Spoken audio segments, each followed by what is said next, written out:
नमस्कार विद्यार्थी मित्रांनो, आपल्या सगळ्यांना माहिती आहे की नीटच्या रिझल्ट नंतर बरेचसे ऑब्जेक्शन्स या रिझल्ट वरती घेण्यात आले होते.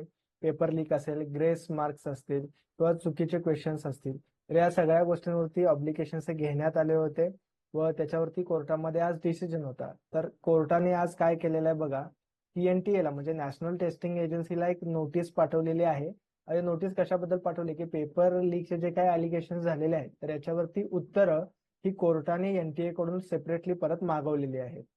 त्यानंतर कोर्टाने परत एकदा काय म्हणलेलं आहे की जे यावर्षीची काउन्सिलिंग प्रोसेस होणार नाही होणार, रीनीट होणार, तर याच्यावरती कोर्टाने काय म्हणलेलं आहे की त्यांनी थोडीशी एक गोष्ट एक्सेप्ट केली की ह्याच्या एक्झामची ट्रान्सपरन्सी असेल किंवा पवित्रता असेल तर ही थोडीफार प्रमाणामध्ये अफेक्ट झालेली आहे.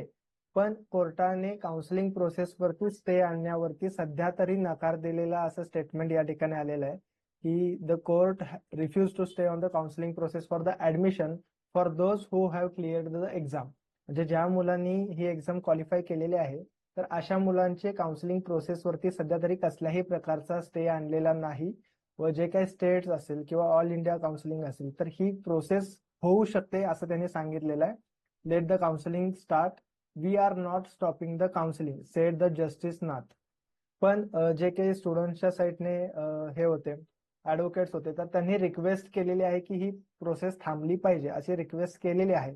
पण कोर्टाने सध्या तरी या काउन्सिलिंग प्रोसेस स्टॉप करण्यावरती नकार दिलेला आहे. पण एनटीएला त्यांनी 8 जुलै पर्यंतची वेळ दिलेली आहे. जे काही नोटीस त्यांनी आता पाठवली होती त्या नोटीसवरती आन्सर्स त्यांनी मागितले आहेत.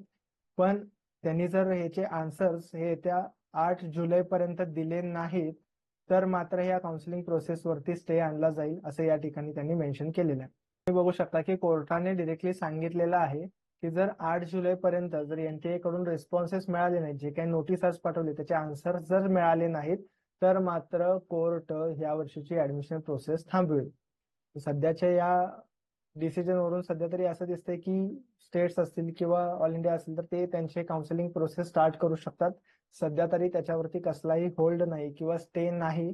पण मात्र 8 जुलै पर्यंत जर कोर्टा एनटीए कडून जर रिस्पॉन्सेस आले नाहीत तर मात्र या प्रोसेसवरती स्टे येऊ शकतो, ही प्रोसेस एक्सटेंड होऊ शकते. सो सध्या तरी आपल्याला काउन्सिलिंगच्या दृष्टीनं डॉक्युमेंट्स असतील किंवा अदर ज्या काही गोष्टी असतील तर हे आपल्याला कुठे ऍडमिशन मिळू शकतं, काय डॉक्युमेंट्स लागेल, काय फीज लागेल, याच्या तयारीसाठी मुलांनी पाठीमागं लागायचं आहे, पालकांनी याच्या पाठीमागं लागायचं आहे. 8 तारखेला आपल्याला कळेलच की ही प्रोसेस एक्सटेंड होणार आहे का काउन्सिलिंग प्रोसेस चालू होणार आहे. तसंही नीटच्या रिझल्ट नंतर साधारणतः एक 20 ते 25 दिवसांनी या काउन्सिलिंग प्रोसेस स्टार्ट होतात. यावर्षी ही जुलैच्या पहिल्या आठवड्यामध्ये या काउन्सिलिंग चालू होण्याची शक्यता होती व आता हा डिसिजन जो आहे, याचा निर्णय जो आहे तोही जुलैच्या पहिल्या आठवड्यामध्ये येणार आहे.